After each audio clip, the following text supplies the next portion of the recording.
What's up, everybody? So, haven't had a video out in a while. You're probably wondering why. Well, wanted to get this tank done before I do the video on it. So we're kind of progressing. I'm going to show you where I'm at here.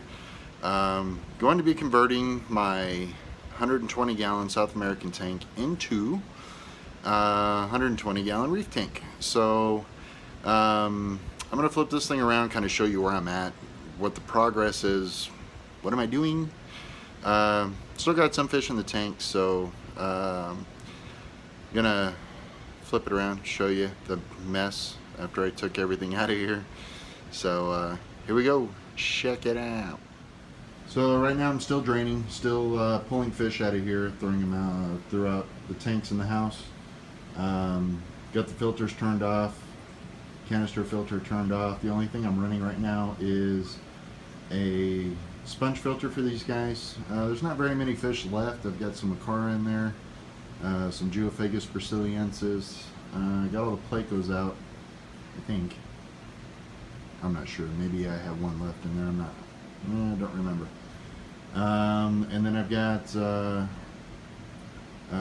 silver dollars. I haven't caught any of those yet. Those guys are a bear to catch. That's why I'm dropping the water, so I can take my giant net and get in there and get those guys out. So anyway, moving all the fish out now. I still have a couple pots in there just for them to kind of relax in, because it is stressful when you're getting moved around from tank to tank. So just want to make sure that they have somewhere to hide, to relax, and then be pulling them out here shortly once I get the water level down to probably about 8 inches or so, just to make life easy on me, because right now it is not fun. So anyway, right down here in this mess, you can see I've got my skimmer. It's going to be my sump, got my overflow, just got some pipes, some tubing, some different things, my pumps in there that I'm going to be using. And then I'm going to be pulling a refugium out of here that I'll show you in a second, but it's just going to sit right inside here. You know, I've got some pods and other things in this refugium, so I've been letting it run in this tank for about a month just to make sure that I have plenty of pods for my mandarin. That's going to be going in the 120 here. So let me show you that guy real quick. Give me just a minute. So this is the 39 gallon that I have set up for my son. He wanted a saltwater tank, so set up a 39 gallon for him. It's got a little sump down there. That's not what we're talking about in this video. So anyway, this is a refugium that I'll be using. This is the CPR intake refugium. These things are, you know, pretty great. I like it anyway. Just put a little bit of sand in there because we're going to have some critters in here, you know, probably some snails and crabs, that kind of stuff, along with all the pods. So the way this is going to sit in there, it'll sit long ways so that the holes that you see here, and I have the same holes on the other side, will actually flow right through this between the skimmer on this side and then the pump on this side, and then this will be sitting a long ways in the center of this. So anyway, had this thing up and running in here for about a month now, just to make sure that, you know, I keep the pods that I can in it. Got to make sure the mandarin has food. So I'm not sure if I'm going to go with this one or the hang on back refugium. It looks like this one right now, so that's most likely what I'll have in it. I may do the hang on back refugium on the sump, but I'm not sold yet, so I'm not real sure. I just want to make sure that there's plenty of pods for the mandarin to have. I don't want it to starve. So this algae here started out about the size of a tennis ball, and right now we've got about the size of a football. You probably can't see a whole lot there.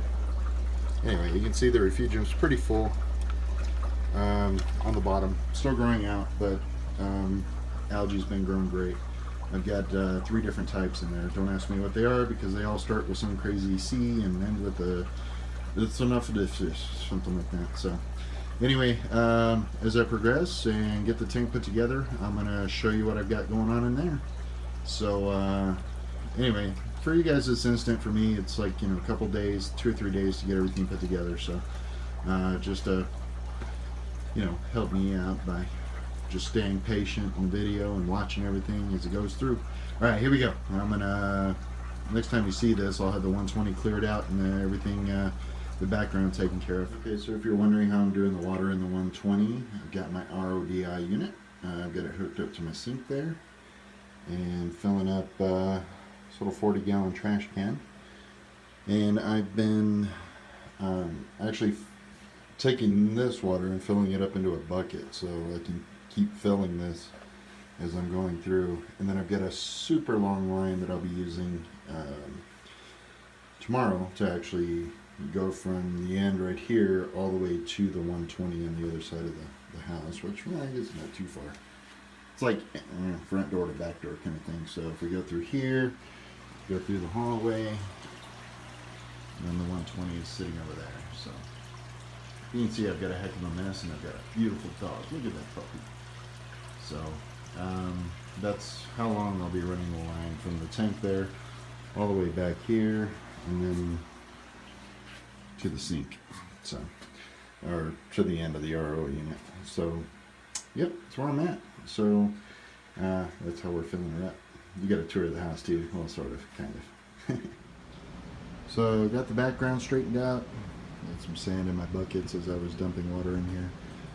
This black line that you see here, you guys already, I kind of explained it to you. I'm running the RODI unit from the super long line. Kind of runs all the way through my living room, and then into the bathroom where the RODI unit is. So right now this is still filling up with water. That's why it's not pouring any water out. I just set it up, but I emptied all the buckets and the trash can that I had in there set up. So anyway, we're gonna let this run. My RODI unit does like 50 gallons per day, so I've got a long way to go. I still have about, I think it's 20 or 25 gallons in tubs and buckets, so I'll get those in here, and then just keep running the RODI unit till I get this thing filled up.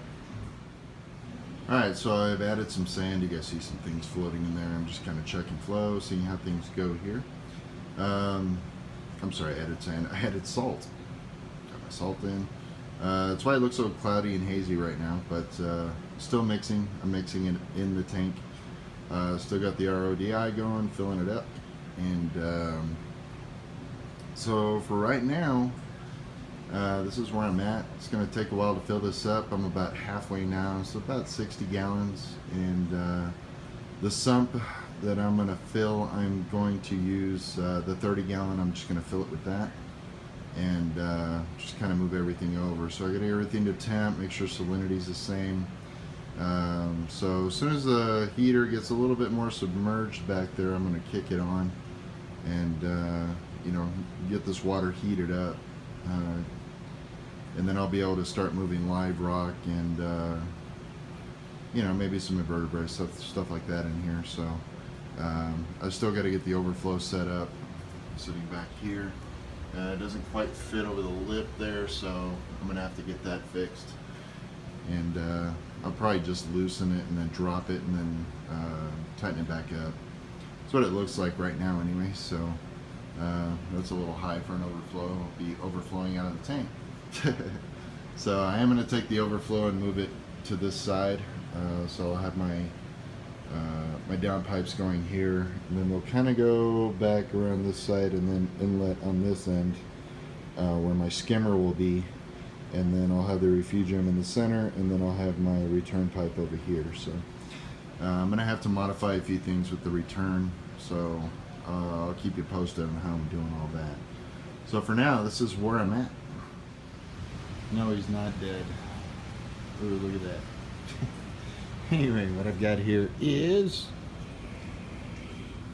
it's gonna be my light bar. So I got 5 feet wide, and then went ahead and got a 6-inch lift here, and then another pipe just to kind of help support this. I'm gonna go ahead and mount this right above the tank there, so I'll go right up there on the wood panels. And that's where I'll be mounting my lights. So let me get this hung up, and then I'll show you what it looks like. So got the light rack up there. And got this set up so far. I'll leave the lights out. One of the screws from this side here popped out, so I can't adjust it. So if I do, this side will be up and this side will still be hanging down, so I need to get this screw for this side still. Thinking about getting another one of these lights and putting it on this side and taking this light and put it in the center, and then take this one and tilt it this way. Have the other one tilted this way, and then this one in the center. But anyway, for the other light to come in. So as soon as that does, then I'll have 3 lights on here. The reason I'm doing that is because I have the center brace there, as you can see, and I don't want a shadow in the center of the tank. So you can see right there, it creates a shadow. Don't want that. So anyway, so far this is where I'm at. I'll get all this stuff straightened out and adjusted right, but for now I just want to get the tank running so I can get everything in it. And so far so good. Well, there she is. Got a live rock in here, got the coral in here, got a few fish in here, not too many yet. Still gonna pull some rock out of some other tanks and stuff that I have around the house. It's already cycled, so I don't have to go through all the cycle again.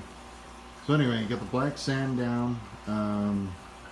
Black sand, just a regular black sand. There's not really a whole lot to it.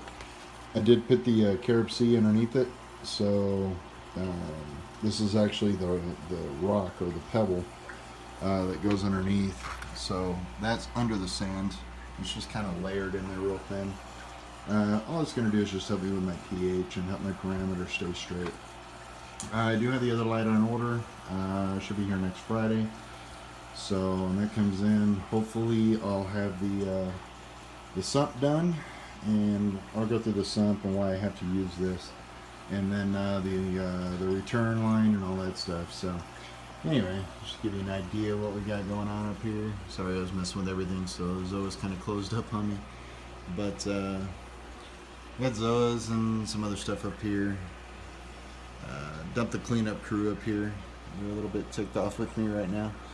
But anyway, just have these kind of growing out there, and then I've got my, my hammer, torch, and frog spawn. Everything is kind of curled up right now, and the reason it's curled up is because I was messing with everything in the tank. So just give you an idea of what's in here for now. Until as we go, we're gonna be stocking this thing more and more, obviously. But for now, that's where I'm at. I will post the video when I get the sump going, and kind of, let you all know how I'm doing that. And anyways, I appreciate you guys watching. And as you can see, everything right now is hang on back. Soon that'll all be gone, and I'll have that up and running. But for now, this is what I've got. Not a bad little setup. I'm loving the 120 so far. Anyway, guys, thanks for watching. Don't forget, hit subscribe, hit the button right there. If you guys want to see more of what we do or chat with us in person, check out Psychotic Aquatics YouTube. Psychotic Aquatics YouTube. You can just request to join the page, and we'll let you in, and you can talk to us. Anyway, guys, thanks for watching. Talk to you later. Peace.